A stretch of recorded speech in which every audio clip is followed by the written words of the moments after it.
বঙ্গবন্ধু শেখ মুজিবুর রহমান শুধুমাত্র একটি নামই নয়। আমি প্রধানমন্ত্রিত্ব চাই না। বঙ্গবন্ধু শেখ মুজিবুর রহমান একটি আদর্শ, একটি অনুপ্রেরণা, একটি জাতির রূপকার। আমার চোখে বঙ্গবন্ধু এক অবিসংবাদিত নেতা।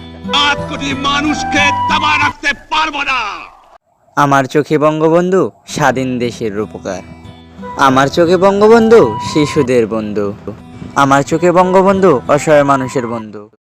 আমার চোখে বঙ্গবন্ধু এক অনন্য দেশপ্রেমিক। রক্ত যখন দিয়েছি, রক্ত আরো দেবো। এই দেশের মানুষকে মুক্ত করে ছাড়বো ইনশাল্লাহ। জাতির এই মহান নেতার জন্ম 1920 সালের 17 মার্চ টুঙ্গিপাড়া গ্রামে। জাতিকে ধ্বংস করার লক্ষ্যে মহান এই নেতাকে 1975 সালের 15 আগস্ট সপরিবারে নির্মমভাবে হত্যা করা হয়। উপস্থাপনায় ছিলাম আমি শাহরিয়ার কবির, নবম শ্রেণী, সরকারি Jagannath pilot model school and college, Nagarpur, Tangail.